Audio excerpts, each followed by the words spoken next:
Thanks for being here today. Thanks for having me. It's a big day, eh? Big day. I announced my third album today. And an album that is, to me, clearly different. But to you, how is it different than anything else that you've ever made? It is very different from anything I've ever made.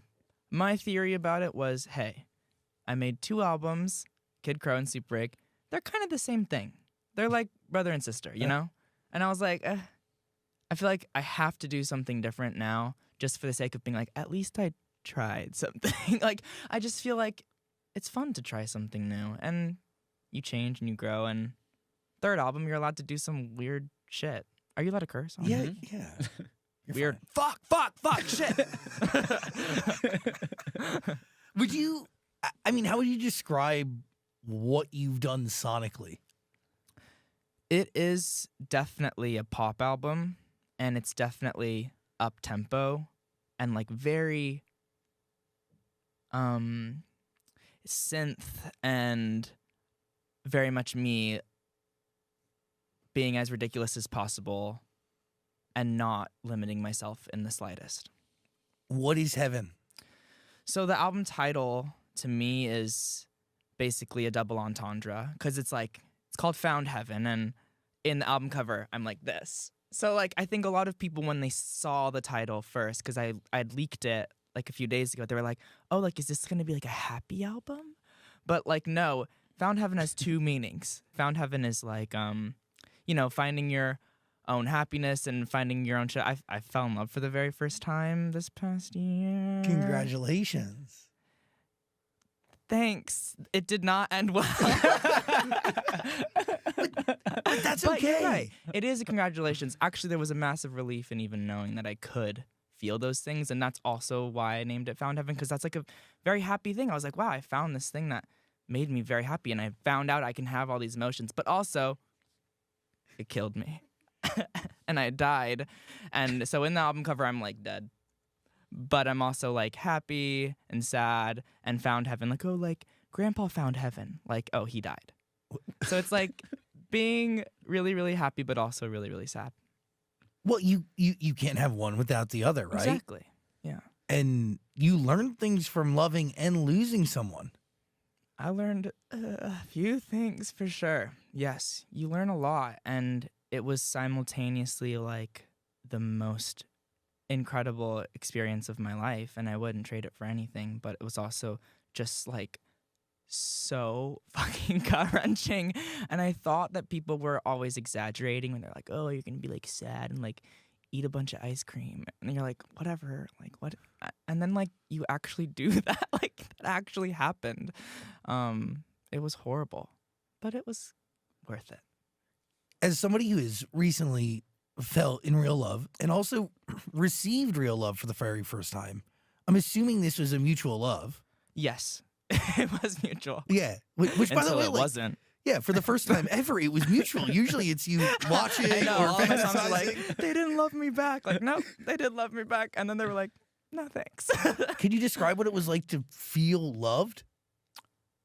I would say it was really comfortable, which I wasn't expecting to. I was expecting it to be this like big, like, oh my God, like love. And it wasn't. It was like really quiet and comfortable and happy and safe. I think that love, like when you're loved by someone, and this is also something that I've learned from receiving love from my friends and things, it's like, it's safety, you know? It's feeling like everything's gonna be okay and that you have their back and they have your back. And to lose that is hard. Yeah, because then you're like, oh, I'm so comfortable and safe right now. And then you're like, what? And you just drop off the face of the earth. So it's like, it's a hard thing. It's very confusing, but it's important to put yourself out there. And I'm glad that it happened, yeah. It's better to have loved and lost than to have never loved, before. That's what they say. Yes. But are you writing about love in real time? So, yeah, I think a lot of people kind of are expecting this album to be like a breakup album or like a love album. It's not at all. It's my Menace to Society album. I take like a year processing something before I can like really write about it in a way that feels true to what it is. So like this album was very much like me developing my crush on this person, me realizing that this person liked me back, and like all these things. And then I was heartbroken, died in my bed for like 7 months, wrote like 2 sad songs, and then finished the album. Are those 2 sad songs on the album? Yes. Why did they need to be on there? For closure, I think. I just needed to say what I needed to say. Winner is a song not about...